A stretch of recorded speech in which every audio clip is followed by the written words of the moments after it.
بسم اللہ الرحمن الرحیم۔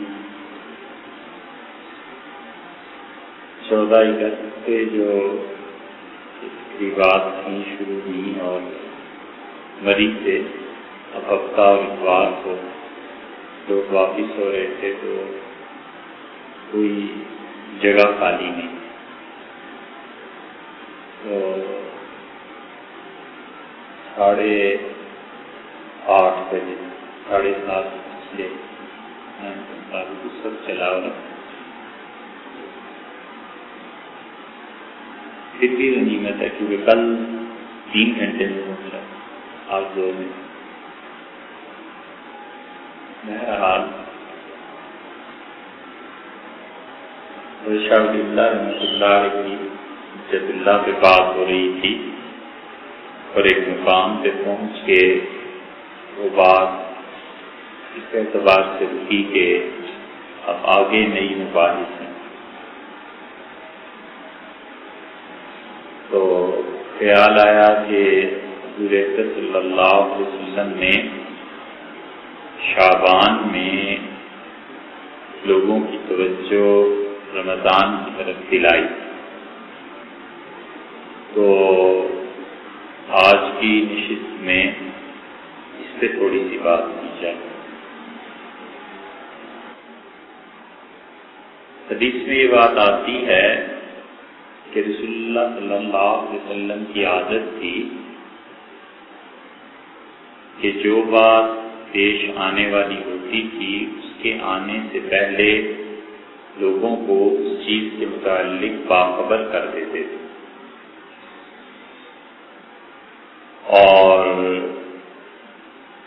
یہ بات ایسے تو نہیں ہے کہ باقاعدہ کسی روایت میں ایسے الفاظ آ گئے ہوں، مگر بہت مواقع پر اگر خود احادیث پر غور کریں تو یہ چیزیں سامنے آتی ہیں۔ حج 9 تاریخ کو عرفہ ہوتا تھا، وہ اب بھی ہوتا ہے، حضور اکرم صلی اللہ علیہ وسلم 7 تاریخ کو حج کی چیزیں بتا دیتے تھے، اور اسی لیے حج سے پہلے 3 خطبے سنت، اور حنفی فقہا نے اس میں سے ایک خطبہ سنت موقدہ بھی لکھا ہے، لیکن کوئی نہیں دیتا، اور کوئی دے بھی تو حاجی کہاں سنتے ہیں، اور 2 خطبات کو انہوں نے مستحب لکھا ہے، اور بعض فقہا تینوں کے استحباب کے قائل ہوئے ہیں، لیکن رسول اللہ صلی اللہ علیہ وسلم کی عادت یہی تھی کہ حج سے پہلے حج کی چیزیں بتا دیتے تھے۔ یہی چیز اس وقت بھی سامنے آئی جب آپ نے زکوٰۃ کے سلسلے میں حکم جاری فرمانا چاہا اور یمن میں اپنے نمائندوں کو بھیجا۔ یمن میں رسول اللہ صلی اللہ علیہ وسلم نے ایک تو حکومت دی تھی حضرت علی رضی اللہ عنہ، کچھ عرصہ وہ وہاں رہے، اور دوسرے اپنی طرف سے مقرر فرمایا تھا حضرت ابو موسیٰ اشعری رضی اللہ عنہ، اور تیسرے آدمی حضرت معاذ رضی اللہ عنہ تھے، اور معاذ رضی اللہ عنہ کو رسول اللہ صلی اللہ علیہ وسلم نے بتایا تھا جتنی چیزیں دی ان میں سے ایک بات یہ بھی تھی کہ زکوٰۃ وہاں کے امراء سے لینا اور وہاں کے غریبوں میں تقسیم کر دینا۔ حضرت معاذ رضی اللہ عنہ جب وہاں پہنچے تو انہوں نے زکوٰۃ اکٹھی کی، اور پھر زکوٰۃ لینے کے لیے وہاں کوئی نہیں رہا، تو گرم کپڑوں کی صورت میں انہیں زکوٰۃ دی گئی، تو انہوں نے وہ گرم کپڑے یمن سے مدینہ منورہ بھجوائے، اور یہ فرمایا کہ مدینہ منورہ میں صحابہ کرام رضی اللہ عنہ ایسے ہیں جو گرم کپڑے انہیں ضرورت ہے، سردی ہے، کیونکہ مدینہ منورہ میں سردی زیادہ پڑتی تھی، اسی لیے صحابہ کرام رضی اللہ عنہ جو لباس پہنتے تھے ان میں ایسے لباس بھی تھے کہ جیسے سویٹر ہوتا ہے، کوٹ ہوتا ہے، اور اس کے ساتھ ٹوپی لگی ہوئی ہوتی ہے، تو صحابہ رضی اللہ عنہ نماز پڑھتے تھے ایسے لباس میں کہ وہ کوئی اور ٹوپی اوڑھنے کے بجائے یہی ٹوپی جو ہوتی تھی اسے ہی سر پہ اوڑھ لیتے تھے۔ اب بھی ایسے چلتی ہیں چیزیں، تو گرم کپڑوں کی وہاں ضرورت پیش آتی تھی۔ حضور اکرم صلی اللہ علیہ وسلم جو ٹوپی اوڑھتے تھے، بہت چیزیں اس کے متعلق حدیث میں آئی ہیں۔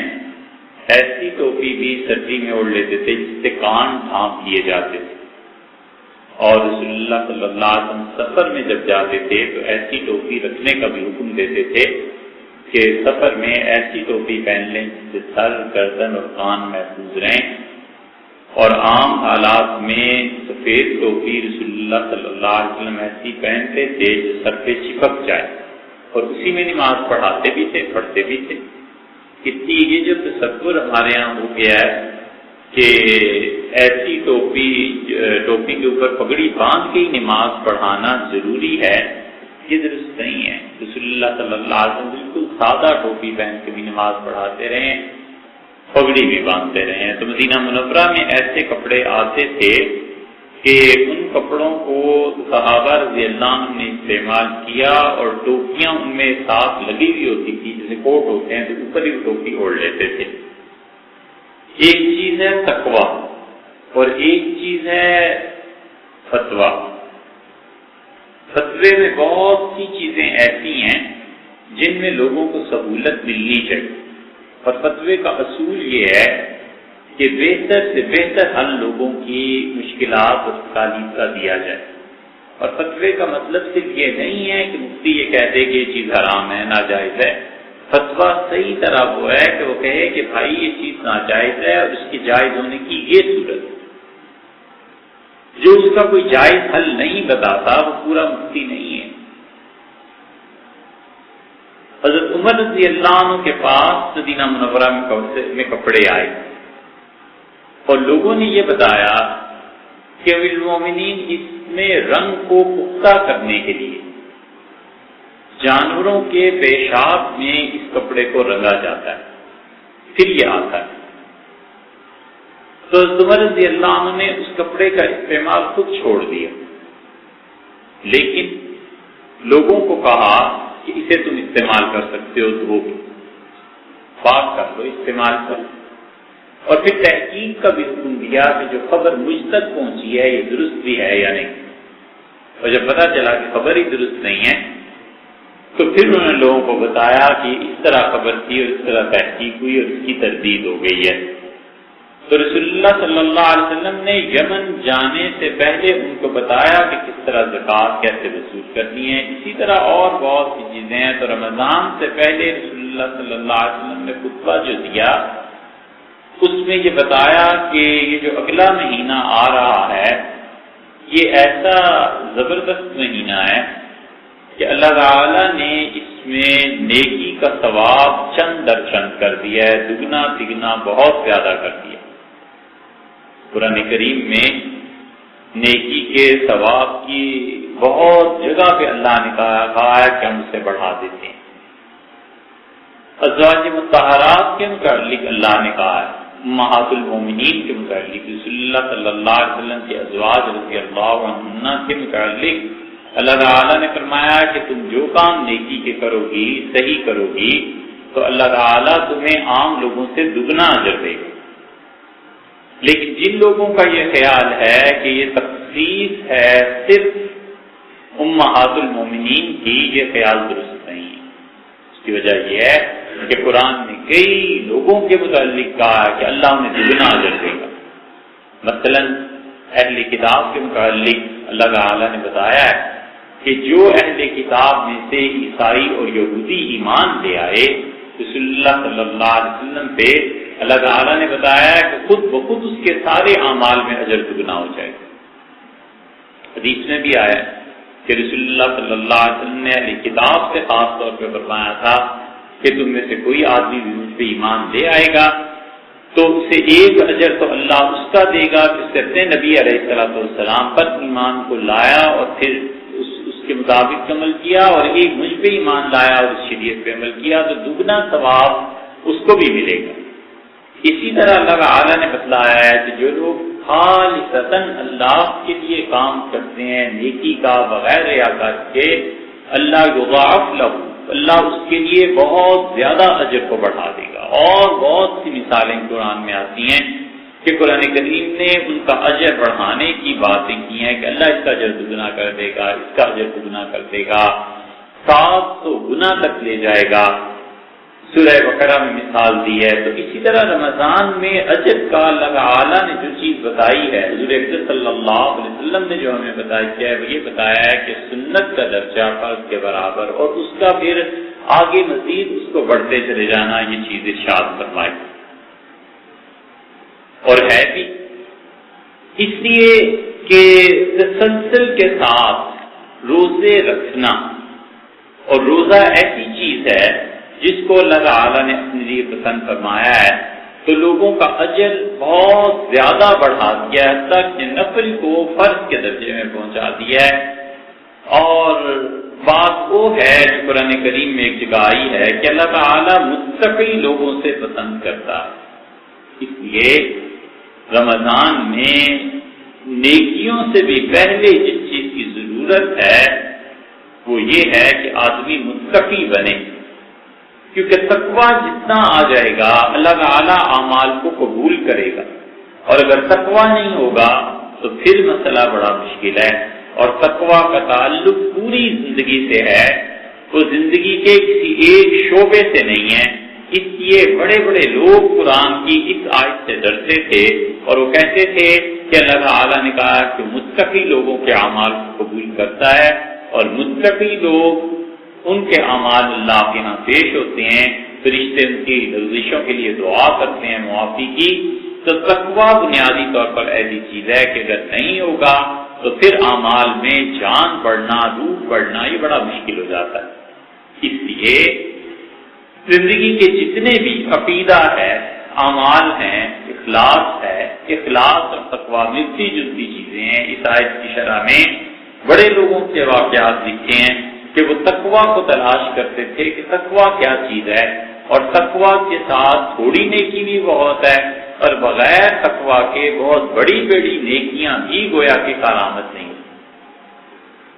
حضرت عمر رضی اللہ عنہ نے لوگوں کو ایک مرتبہ تلقین کی، اور اس پورے خطبے میں حضرت عمر رضی اللہ عنہ نے سب سے زیادہ جس بات پر زور دیا وہ تقویٰ، اور انہوں نے بتایا کہ رسول اللہ صلی اللہ علیہ وسلم نے زبان کے متعلق ہمیں بتایا اور اپنی زبان مبارک کو پکڑ کے بتائی کہ دیکھو جہنم میں لے جانے والی چیز یہی ہے، یعنی انسان اس کی خطاؤں کی وجہ سے جہنم میں چلا جاتا ہے۔ مراد وہاں بھی یہی تھی کہ انسان ایک بات کو چھوٹی سی چیز سمجھتا ہے، لیکن وہ بات اتنی زیادہ بڑھ جاتی ہے، اتنی پھیل جاتی ہے، اتنی تباہی مچا دیتی ہے کہ آدمی کے باقی اعمال پر اس کا اثر پڑتا ہے۔ تو آدمی جب تقویٰ میں رہتا ہے تو پھر اس کی نیکیوں کا شہرہ بھی ہو جاتا ہے، اور اللہ تعالیٰ اس کے ذریعے بہت سے لوگوں کو ہدایت بھی دے دیتا ہے۔ ہمارے بزرگوں کا اصل جو درہ امتیاز تھا وہ یہ تقویٰ کہ متقی تھے، اور ایسے متقی تھے کہ مشتبہ چیزوں سے بچتے رہے۔ جس چیز میں شبہ پڑ گیا بس اس چیز کو چھوڑ دیا، اس چیز کے قریب نہیں گئے۔ یہ تقویٰ اللہ کے ہاں ان کی قبولیت کا باعث بنا، اور پھر اس کے بعد سارے معاملات ان کے سمجھتے چلے گئے، حتیٰ کہ اللہ تعالیٰ نے دین کی بڑی خدمات ان سے دی۔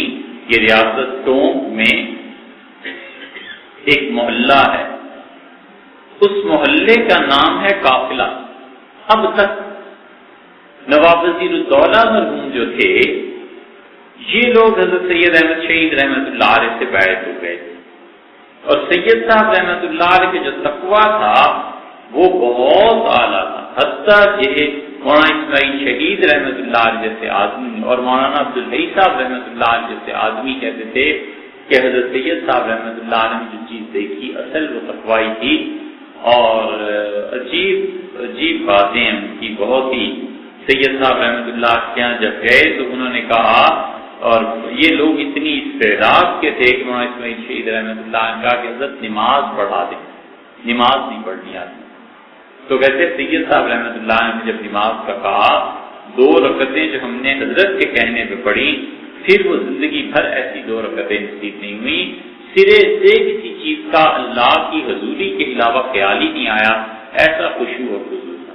وہاں عبدالحی صاحب رحمۃ اللہ علیہ کے بیٹے تھے، وہاں عبدالقیوم صاحب مفتی تھے بھوپال کے. پھر یہ شاخ یہاں چلی گئی. بھوپال والوں کے پاس حضرت کی بڑی چیزیں پڑی ہوئی ہیں. سید صاحب رحمۃ اللہ علیہ کے تقوی ہی کا وہ ذکر کرتے تھے. نواب وزیر الدولہ مرحوم کہتے تھے کہ حضرت کا تقوی ایسا تھا کہ ہماری ریاست میں تشریف آوری جب ہوئی ان کے لوگوں کی، یعنی جو قافلے والے لوگ تھے ان کی، تو پھل نہیں کھاتے تھے. نواب صاحب کو حیرت ہوئی کہ پھل بھیجتے ہیں تو چپکے سے وہ تقسیم ہو جاتے ہیں، پھل نہیں کھاتے قافلے والے. قافلے والے تھے کون؟ جو بالا کوٹ کی شہادت میں بچ گئے تھے. تو حضرت اپنی اہلیہ کو سید صاحب رحمۃ اللہ علیہ پیر پگاڑا جو تھے ان کے خاندان میں چھوڑ گئے تھے، اور حضرت نے فرمایا تھا کہ اگر کوئی ایسی چیز آ جائے تو پھر آپ وہاں چلی جائیں ریاست ٹونک. تو ٹونک کے نواب صاحب نے لکھا کہ ان کو پیر پگاڑا جو اب ہیں ان کے دادا پردادا کو کہ انہیں بھیج دیں. وہ پھر وہاں سے تشریف لے گئی. تو نواب وزیر الدولہ اتنا احترام کرتے تھے اس خاندان کا کہ وہ 14 میل کے فاصلے پر ایک پوسٹ جو ہوتا تھا یا 12 میل ہوتا تھا، انہوں نے کہا جب سواری یہاں تک پہنچے تو بتائیں. جب پہنچی تو وہاں سے وہ انہیں ڈولی میں رکھ کے اور پیدل چل کے خود 3 اپنے دوستوں کے ساتھ ریاست میں لائے. سید صاحب رحمۃ اللہ سے اتنا تعلق تھا. سید صاحب رحمۃ اللہ صاحبزادی تھی اور ان کی ریاست میں ہی شادی ہو گئی تھی. تو وہیں حضرت کے داماد تھے. تو معلوم ہوا کہ کسی بات پہ انہوں نے سید احمد شہید رحمۃ اللہ کی بیٹی تھی سارا ان کو ڈانٹا. ہوتا ہے شوہر بیوی کے تعلق میں ایسے. نواب وزیر الدولہ مرحوم کو پتا چلا تو ان کے گھر گئے اور کہنے لگے کہ ان کے حضرت کے داماد کو بلایا اور عرض کیا. کہنے لگے حضرت میری بیٹی موجود ہے، اگر دوسری شادی کرنی ہو تو میں حاضر ہوں اور وہ خادمہ کے طور پہ کام کرتی رہے گی آپ کے لیے، لیکن اس کو نہ ڈانٹے. سید صاحب رحمۃ اللہ کے ساتھ ایسا تعلق تھا، ایسی محبت تھی کہ زندگی انہوں نے بنا کر دی. اور وہ ایسے نہیں ہے کہ کوئی طاقت زور اور روب داب میں کم ہو. اتنی طاقت تھی نواب وزیر الدولہ کی کہ وہ ریاست کے جو دن تھا کوئی اس موقع پہ آئے تو لوگ کہتے تھے ہم نے دیکھا کہ نواب وزیر الدولہ نے اپنے دونوں گھٹنے گھوڑے کے ساتھ ملا کر دبایا گھوڑے کو، تو گھوڑے کی زبان باہر نکل. ہم سمجھے کہ ایسے ہی ہے، لیکن کئی مرتبہ ہم نے یہ منظر دیکھا. اتنی طاقت انہیں خدا نے دی تھی کہ وہ گھوڑے پر بیٹھ کے اگر دباتے تھے گھوڑے کو تو اس کی زبان نکل آتی. اور ہوا یہ کہ ہندو کے متعلق پتا چلا کہ بہت طاقتور ہے اور بڑے بڑے لوگ اٹھا کر وہ پٹک دیتا ہے بڑے بڑے پہلوانوں کو. تو نواب صاحب اس کا امتحان لینے گئے، نہ امتحان لیا اس کا، اس سے بلایا. وہ بھی کوئی تقریب تھی اور تقریب میں سب نے نواب وزیر الدولہ مرحوم کو پیش کرنی تھی، نظر پیش کرنی ہوتی. اور نظر پیش کرنے کا مطلب یہ ہوتا تھا کہ ریاست میں کوئی نہ کوئی اچھی چیز کوئی دیتا تھا، پیسے دیتا تھا، کوئی بھی تحفہ دیتا تھا. تو نواب صاحب کو نظر پیش کی اس نے، ہندو تھا، اور اس نے سکہ پیش کیا اپنی ریاست کا سونے کا. تو نواب صاحب نے ہاتھ میں رکھا انگوٹھے میں اور انگلی میں اور اسے مسلتے رہے اور کہنے لگے اچھا یہ کس کا سکہ ہے، کس ریاست کا ہے. اور جب اس کے حوالے کیا تو اس پہ جو نقش و نگار تھے وہ مٹ گئے.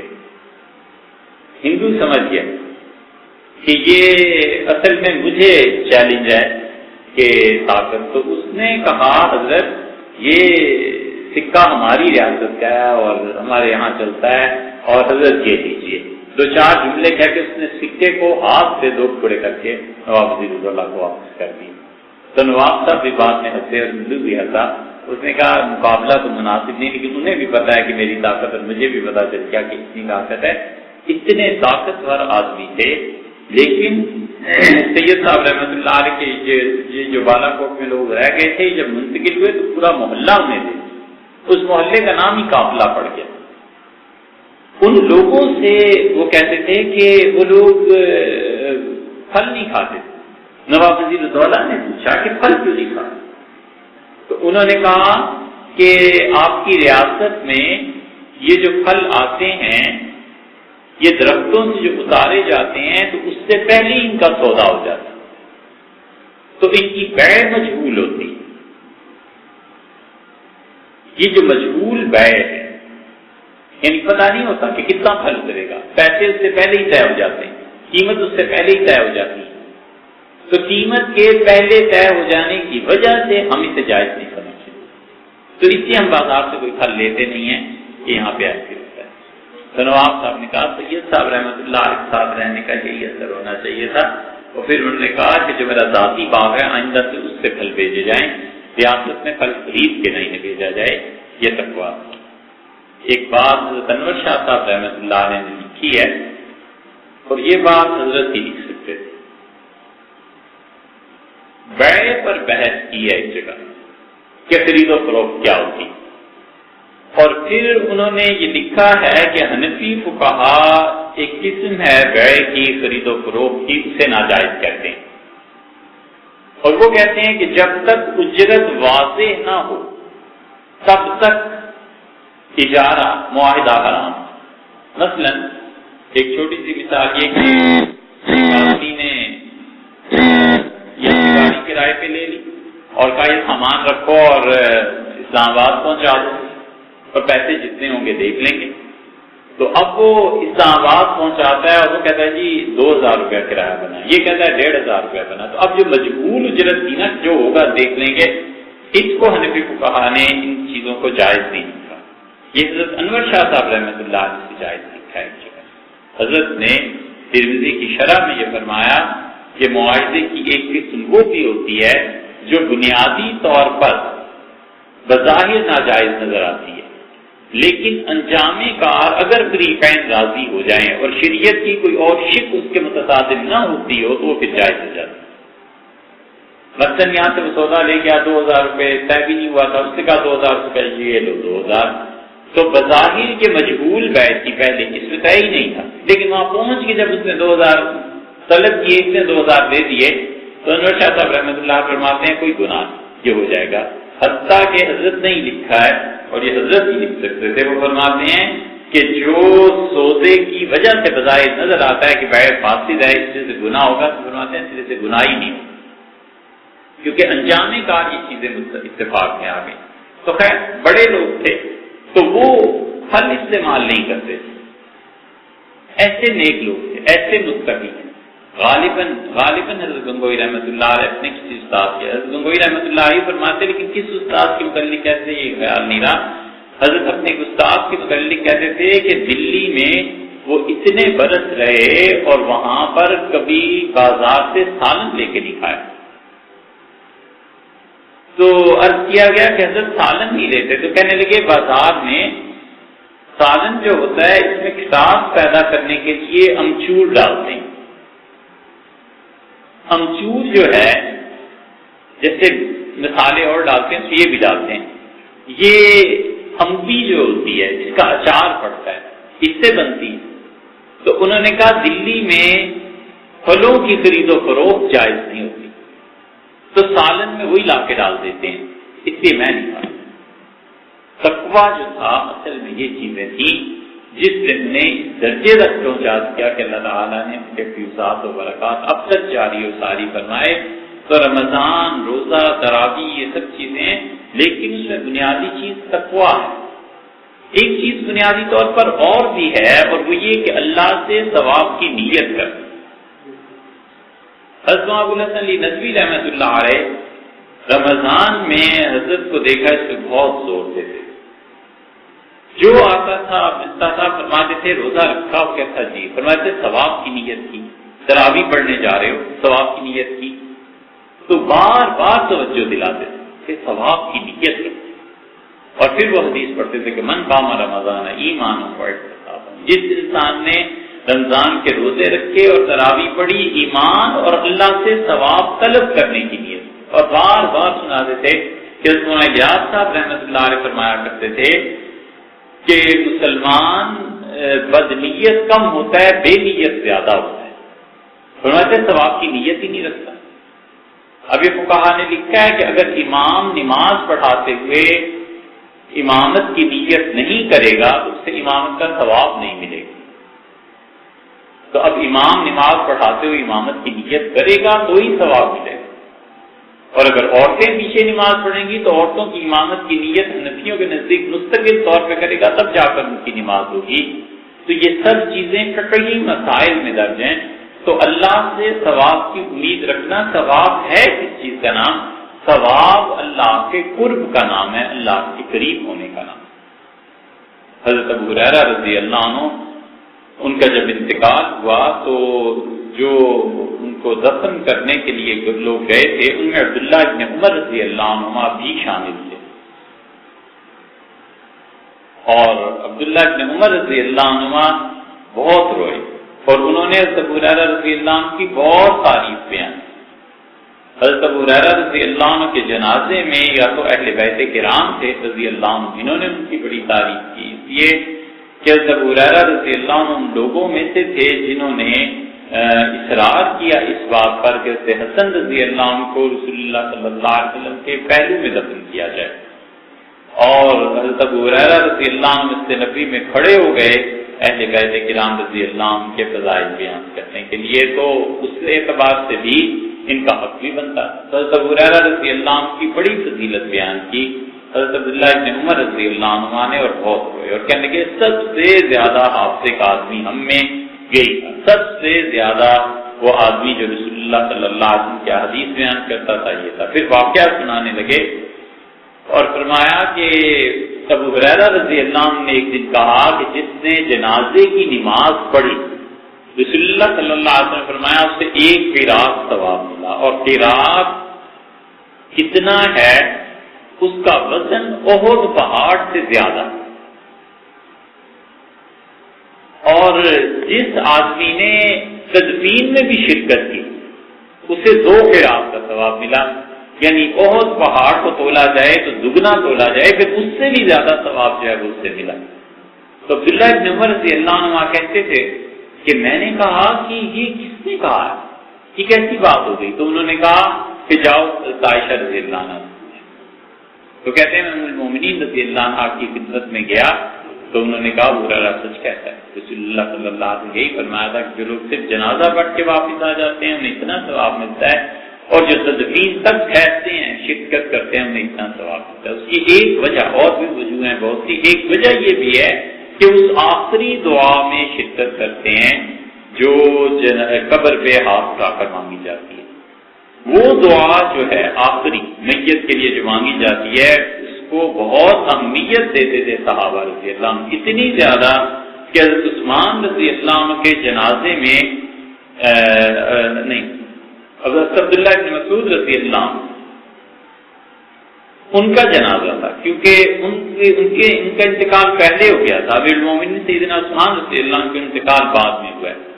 ابن مسعود رضی اللہ عنہ کے متعلق بھی آتا ہے کہ جنازہ پڑھنے جاتے تھے اور دیکھتے تھے کہ لوگوں نے جنازہ پڑھ لیا تو دور سے کہتے تھے کہ دیکھو جنازے سے تو ہم محروم ہو گئے، اس دعا سے محروم نہ کرنا، اس دعا کو ٹھہر ہمیں پہنچنے دو۔ اور اسی طرح حضرت عثمان رضی اللہ عنہ کے متعلق بھی آتا ہے۔ اب وہ ابن مسعود رضی اللہ عنہ کے جنازے میں یہ واقعہ ہوا ہے یا کہاں ہوا ہے، لیکن آتا ہے کہ وہ پہنچے تو جنازہ ہو چکا تھا، تو پھر انہوں نے کہا کہ دیکھو یہ دعا جو آخری کر رہے ہو ہمیں اس سے محروم نہ کرنا، رسول اللہ صلی اللہ علیہ وسلم یہ دعا مانگتے تھے۔ اسی لیے حافظ ابن حجر رحمۃ اللہ علیہ نے تصریح کی ہے اس بات کی، آثار لائیں اس پہ کہ ہاتھ اٹھا کر دعا مانگنا قبر پہ یہ آخری دعا جو ہوتی ہے رسول اللہ صلی اللہ علیہ وسلم ثابت ہے۔ تو حضرت ابو ہریرہ رضی اللہ عنہ نے بھی حدیث بیان کی کہ 2 قرات اس کو ملیں گے، جو تدفین میں بھی شرکت کرتا ہے تو بڑے حیران ہوئے عبداللہ ابن عمر رضی اللہ، ان کا عائشہ رضی اللہ عنہ ان سے پوچھا، ان کا بالکل رسول اللہ صلی اللہ علیہ وسلم ابن عمر رضی اللہ عنہ بار بار کہتے تھے کہ افسوس ابو ہریرہ یہ حدیث میں نے آج سنی، ہم تو بہت کے رات سے جن سے معلوم رہے، ہمیں پتہ ہی نہیں۔ تو یہ صحابہ رضی اللہ عنہ میں ثواب کی حرص تھی، حرص اچھے معنی میں، یعنی وہ کہتے ہیں کہ ذرا ثواب کے کام کریں، نیکی کے کام کریں، اچھائی کے کام کریں۔ اسی لیے رسول اللہ صلی اللہ علیہ وسلم میں سے کوئی اپنے بھائی کو افطار کرا دے، اگرچہ وہ دودھ میں پانی ملا کر ہی افطار کرا دے تو اسے بھی اللہ اتنا ہی اجر دے گا جتنا روزہ رکھنے والوں کو دے گا۔ تو رمضان میں ثواب کی نیت کرے گا، روزے میں ثواب کی نیت کرے گا، تراویح میں ثواب کی نیت کرے گا، افطار میں ثواب کی نیت کرے گا، سحری میں جتنی وہ ثواب کی نیت کرے گا اللہ تعالیٰ اس انسان کو اتنا ہی ثواب دے گا، اور جتنا جتنا خدا سے وہ ثواب کا طلبگار ہوگا اتنا اس انسان کو ملے گا۔ تو ایک تو وہ چیز تقویٰ کی، اور دوسری چیز ثواب کی نیت کی، اور تیسری چیز جو رسول اللہ صلی اللہ علیہ وسلم نے فرمائی ہے وہ آخری بات یہ ہے کہ آپ نے شعبان کے خطبے میں لوگوں کو بتایا، آپ نے فرمایا یہ مہینہ ہمدردی کا ہے، غمگساری کا۔ اسی لیے اب تو یہ رواج ختم ہی ہو گیا ہے، وگرنہ لوگ جو ہوتے تھے سال بعد شعبان میں چلے جاتے تھے کہ اس سال اس کا انتقال ہوا ہے، اس کے گھر جا کر تسلی دے آؤ۔ عید سے پہلے چلے جاتے تھے، ان کے گھر کسی کا انتقال ہو گیا ہے تو عید سے پہلے جاؤ، اس کے ساتھ تعزیت کر لو۔ یہ رواج تھے، رسمیں تھی، لیکن یہ ایسی چیزیں تھیں جس سے معاشرے کو یکسانیت میں باندھا ہوا تھا، یہ چیزیں ہوتی تھی۔ تو رسول اللہ صلی اللہ علیہ وسلم نے یہ جو فرمایا کہ یہ مہینہ ہے ہمدردی کا، تو ہمدردی ضروری۔ ہمارے ہاں یہ معاشرے میں رسومات تھی، اور لوگوں نے اس کی بعض لوگوں نے مخالفت بھی کی۔ مخالفت اس اعتبار سے جائز بھی تھی کہ چلو اس کو فرض واجب سمجھنے لگے، لیکن دوسری طرف یہ بھی دیکھنا ہوتا ہے کہ کسی آدمی کی اصل حالت کیا ہے۔ اس لیے جب مفتی کا تجربہ بڑھ جاتا ہے، اور مفتی حضرات کا اس لیے بار بار ذکر آ رہا ہے کہ فتوے کی در حقیقت اہل ہی وہ ہوتے ہیں۔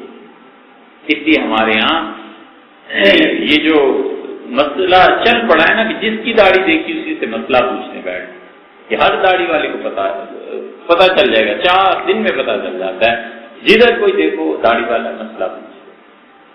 صاحب بحر الرائق نے لکھا ہے اس جگہ کہ مفتی کے علاوہ کسی سے مسئلہ پوچھنا گناہ کی بات ہے۔ وجہ اس کی یہی ہے کہ جس کا فیلڈ ہے نا وہ جانتا ہے اس میں کیا ہے، وہ جانتا ہے کہ فتویٰ کیا ہے، وہ آدمی کی حالت دیکھتا ہے، مسئلے کی نوعیت دیکھتا ہے، اور بسا اوقات اپنا مسلک چھوڑ کے دوسرے کے مسلک میں فتویٰ دینا ہوتا ہے۔ منشا ہوا آدمی ہوتا ہے، اللہ کی مخلوق کے ساتھ تعلق ہوتا ہے، اور اللہ کی مخلوق سب سے بڑی بات یہ ہے کہ اس پر اعتبار کرتی ہے اللہ کے معاملے میں کہ ہمارے اور اللہ کے درمیان تم ہو۔ تو اس کو جب اپنی ذمہ داری کا احساس ہوتا ہے نا کہ اللہ کے یہاں سے اجر بھی اتنا ہی ملنا ہے، ثواب بھی اتنا ہی ملنا ہے، اور غلط کام کروں گا تو پکڑا بھی جاؤں گا، تو وہ بھی سوچ سمجھ کے فتویٰ دیتا ہے۔ بس اوقات حالات کی وجہ سے، واقعات کی وجہ سے، کس وجہ سے بہرحال فتوے بھی بدل جاتے ہیں۔ تو مفتی ہے جو حالات کو دیکھتا ہے اور اس کا اندازہ کرتا ہے، پھر وہ کہتا ہے کہ یہ چیز درست ہے، یہ چیز نادرست ہے۔ بعض اوقات چیز جائز ہوتی ہے لیکن عام آدمی سمجھ نہیں پاتا۔ نقشبندیہ سلسلے کے ایک بزرگ تھے، تو ان کے متعلق آیا ہے کہ وہ مسکین پور جو جگہ ہے نا یہاں کے مشائخ میں سے تھے۔ تو ایک مولانا سے مدت ہوئی، ان سے بات ہوئی، تو وہ کہتے تھے کہ میں جب حضرت کے یہاں گیا تو میں نے عجیب چیز دیکھی،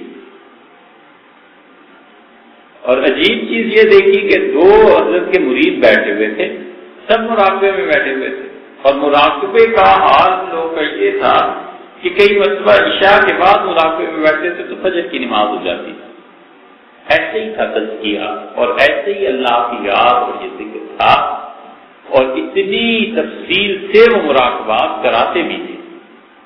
تو کہتے تھے میں نے حضرت کے 2 خلفاء کو دیکھا، عجیب بات تھی، ایک اٹھتا تھا تھوڑی دیر کے بعد دوسرے کو جا کے مکہ مارتا تھا زور سے اس کی کمر پہ، پھر تھوڑی دیر بعد وہ اٹھتا تھا اسے جا کے مکہ مارتا تھا۔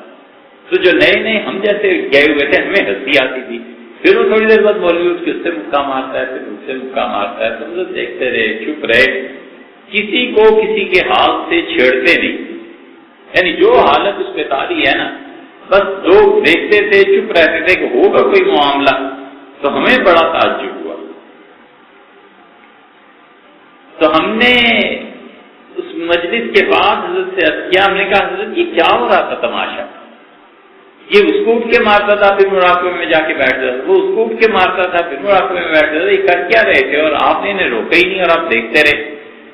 تو کہنے لگے کہ توحید کی نسبت اور رسالت کی نسبت دونوں کی آپس میں ضد ہے ایک دوسرے کے مقابلے میں.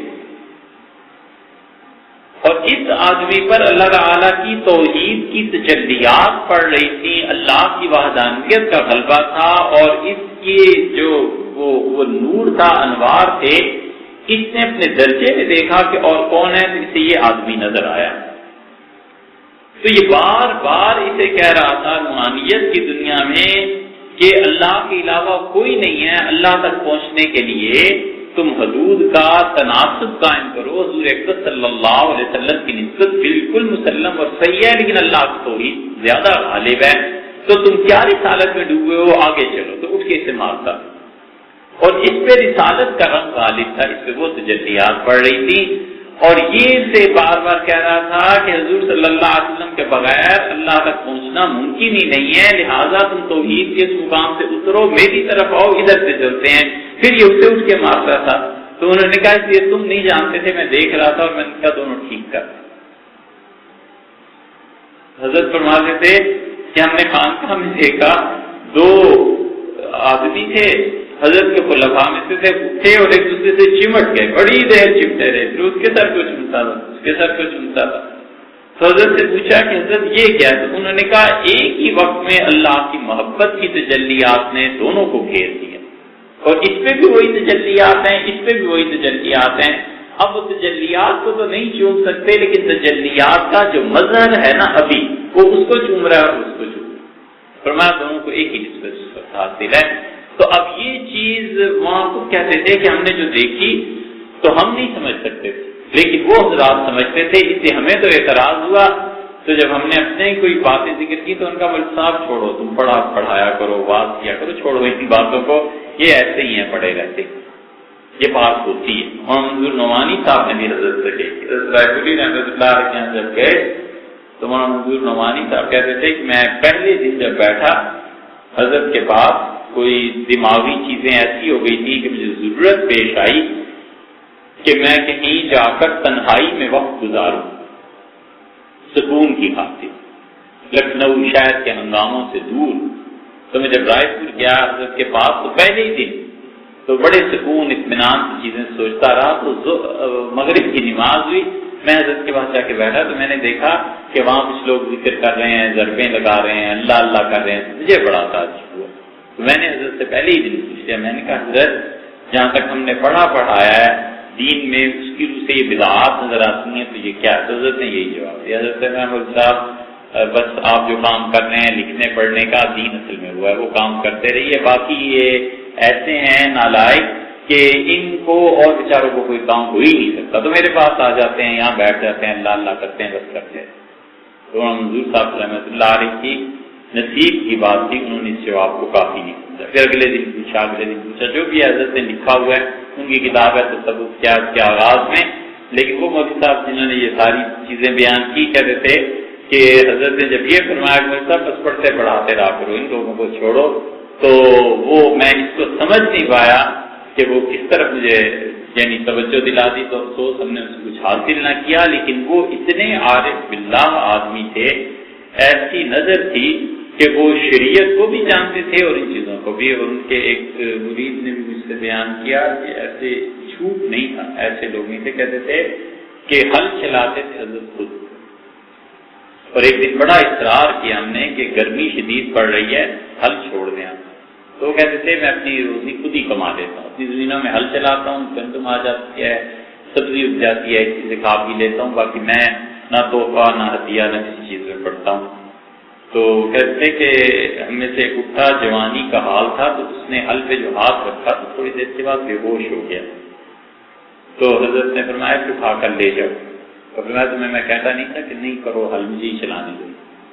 تو اس نے بعد میں پوچھا کہ حضرت ہوا کیا میرے ساتھ؟ میں نے جب اس حل پہ ہاتھ رکھا تو انوار نے مجھے گھیر لیا، ہر طرف سے نور برس رہا تھا، اتنا زیادہ کہ میں تو اس نور کو دیکھ کے بے ہوش ہو گیا. میں نے تو زندگی میں ایسے نہیں دیکھا. تو انہوں نے کہا بیٹے میں اتنا جو حل ہے نا، یہ اتنا قطع، اس پہ جب حل چلاتا ہوں تو اس حل چلانے میں 1.5 لاکھ کے قریب اللہ تعالیٰ کا نام لیتا ہوں، اس میں یاد کرتا ہوں، 1.5 لاکھ مرتبہ اللہ کو یاد کرتا ہوں.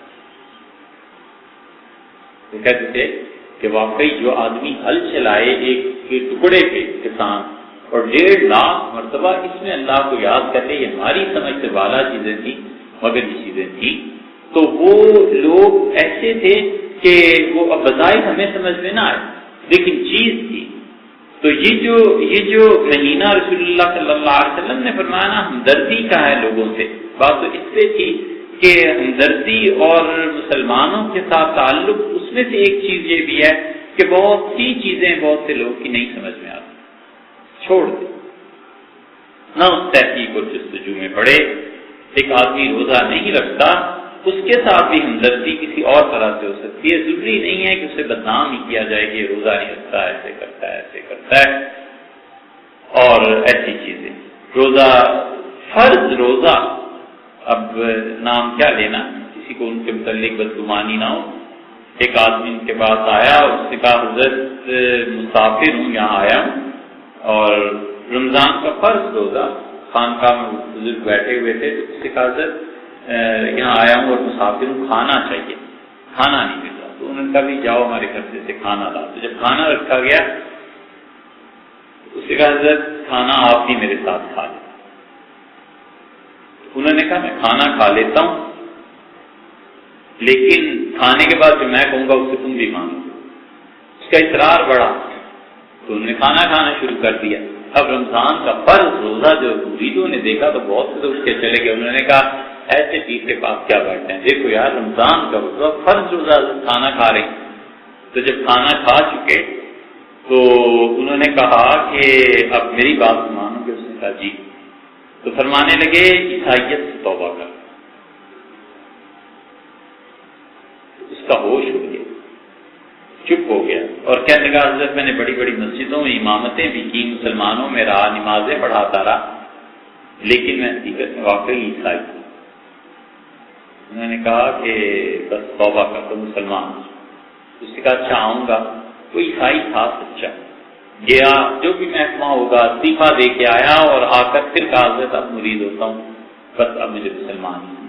تو رہا کہ جو مراتب اس کے مقامات ہوئے، لیکن وہ جو مرید تھے وہ واپس جب آئے تو ان کا حضرت فرض روزہ توڑ دیا.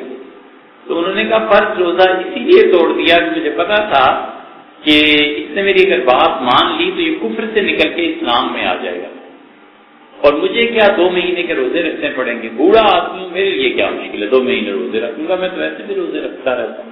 اور روزے کی طاقت نہ ہوئی تو 60 مسکینوں کو کھانا کھلانا کیا مشکل ہے، لنگر چل رہا ہے وہ بھی کر لیں گے.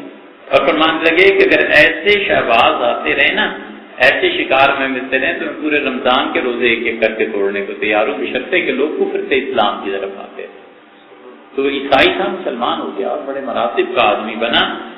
لیکن یہ ہر ایک کے لیے درست بھی نہیں ہو جاتا کہ ہر آدمی اس طرح کی چیز کرے. تو ہر آدمی کے حالات ہوتے ہیں. رسول اللہ صلی اللہ علیہ وسلم رمضان ہمدردی کرنے کا مہینہ ہے. ہمدردی یہ بھی ہے کہ آدمی دیکھتا ہے گرمی میں لوگ چل رہے ہیں، گاڑی پہ موٹر سائیکل پہ سواری پہ بٹھا لیتا ہے کہ اس کا روزہ آسان ہو جائے. ہمدردی یہ بھی ہے کہ ٹھنڈے پانی کا بندوبست کر دیتا ہے. ہمدردی یہ بھی ہے کہ اگر کسی نے روزہ نہیں رکھا، کسی وجہ سے نہیں رکھا تو اس کو ظاہر کرتا. ہمدردی یہ بھی ہے کہ قرض ہو جاتا ہے، لوگوں کے قرض ادا کر دیتا ہے. زکات سے ان چیزوں سے فق و رقبت جو قرآن میں آیا ہے کہ وہ لوگ قیامت میں پہاڑ کو عبور کر جائیں گے جو گردنوں کو چھڑاتے ہیں.